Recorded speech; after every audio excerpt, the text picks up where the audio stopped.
ඉතින් අපි ඉගෙන ගන්න එක හරියට ගමනක් යනවා වගේ නේද? ඔව් ඒක ඇත්ත. හැබැයි ඉතින් අපි කොයි පාරේද යන්නේ? කොච්චර දුර ඇවිද්ද කියලා වරින් වර චුට්ටක් හිතලා බැලුවේ නැත්තම් අතරමං වෙන්නත් බැරි නෑ. හරියට හරි. අන්න ඒ නිසා තමයි අද අපි මේ කතා කරන්න හදන්නේ තමන්ගේ ඉගෙනීමේ ගමන දිහා ටිකක් ආපහු හැරිලා බලන එක. ඒ කියන්නේ ස්වයං ආවර්ජනය. ඒකේ තියෙන වැදගත්කම ගැන. ඔව්. ඇත්තටම මේ අපි බලපු මූලාක්ෂරවලත් කියනව නේද? තමන්ගේ මේ අධ්‍යාපන උත්සාහයන් ගැන නිතර හිතන එක. විශේෂයෙන්ම තමන්ගෙන්ම හරි ප්‍රශ්න ටික අහගන්න එක, ඉගෙන ගන්න දේ හරියට ඔලුවට යන්න, වගේම ඉගෙනීමේ ක්‍රියාවලිය දියුණු කරගන්නත් ඒක ලොකු උදව්වක්. ඒක නිකම්ම ලකුණු කීයද කියලා බලනවට වඩා ගැඹුරු දෙයක් එතකොට. අනිවාර්යයෙන්ම. එතකොට මොනවද අපි අපෙන්ම අහගන්න ඕන ප්‍රශ්න? පළවෙනි එක වෙන්න පුළුවන් මම හිතපු විදිහටම අර සැලසුම් කරපු විදිහටම මේ ඉගෙනීම සිද්ධ වෙනවද කියන එක. ඔව් ඒ කියන්නේ අර හදාගත්ත ටයිම් ටේබල් එකට අරමුණු වලට අනුව වැඩේ කිරෙනවද? එහෙම නැත්නම් මොන හරි වෙනස් කරන්න ඕනේද වගේ එකක් නේද? හරියට. තමන් ඉන්න තැන ගැන පැහැදිලි චිත්‍රයක් ගන්න ඒක උදව් වෙනවා. හරි. ඊට පස්සේ එනවා තමන්ගේ දක්ෂතා ටික අඳුර ගන්න එක. ශක්තියින්. ඔව්.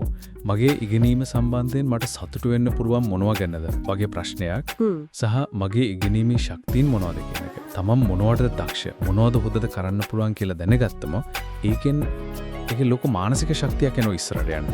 ඒක නං ඇත්ත. තමන්ගේ පොඩි හරි සාර්ථකත්වයක් අගය කරන එකත් ලොකු දෙයක්.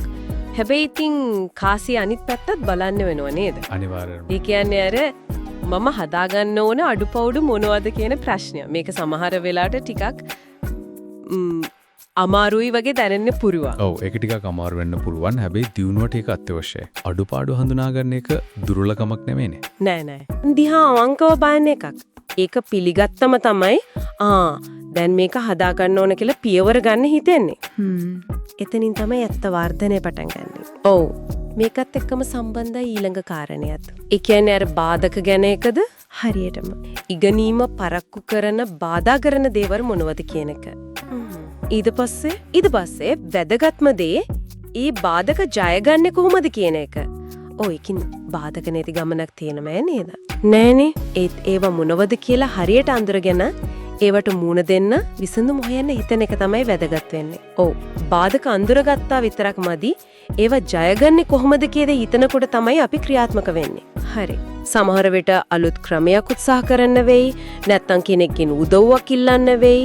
මේ ප්‍රශ්න අහන එකෙන්ම අපි ප්‍රශ්නේ විසඳීමේ හැකියාවක් දියුණු වෙනවා. එතකොට මේ විදිහට තමන්ගෙන්ම ප්‍රශ්න අහන එක, තමන්ගේ ඉගෙනීම දිහා ටිකක් විවේචනාත්මකව බලන එක නිකම්ම අර සැලැස්මට වැඩ කරනවට වඩා කොච්චර ප්‍රතිඵලදායකද කියලා දැන් පැහැදිලි. ඔව්. හරියට කණ්ණාඩියකින් බලනවා වගේ මොනවද හදාගන්න ඕන මොනවද හොඳ කියන දේවල් පේනවා. නැත්ත වශයෙන්ම. හැබැයි මේක එකපාරක් කළා නවත්තන දෙයක් නෙවෙයි නේද? නෑ දිගටම කරන්න ඕන දෙයක්. ඔව්. නිරන්තරයෙන් තමන්ගේ උත්සාහයන් ගැන මේ විදිහට ප්‍රශ්න කරන එක, නැවත නැවත බලන එක තමයි ඉගෙනීම ශක්තිමත් කරන්නේ, කාර්යක්ෂම කරන්නේ. ඒක අඛණ්ඩව යන දෙයක්. එසේනම් මේ කතා කරපු ප්‍රශ්නේ ඔක්කොම ගැන හිතුවට පස්සේ මේ කරපු ආවර්ජනයෙන් ඉගෙනගත්ත දේවල් එක්ක අහන්න ඉතුරු වෙන තව වැදගත් ප්‍රශ්නයක් තියෙලෝ නේද? ඒ තමයි හරි මේ ඔක්කොම තොරතුරු අනුව මම මගේ ඉගෙනීම සම්බන්ධයෙන් අලුතින් ගන්න ඕන තීරණ මොනවද කියන එක. ඔව්. ඒක හරිම වැදගත්. මොකද දැනගත්ත දේවල් වලින් වැඩක් ගන්න බෑ. ඔව්.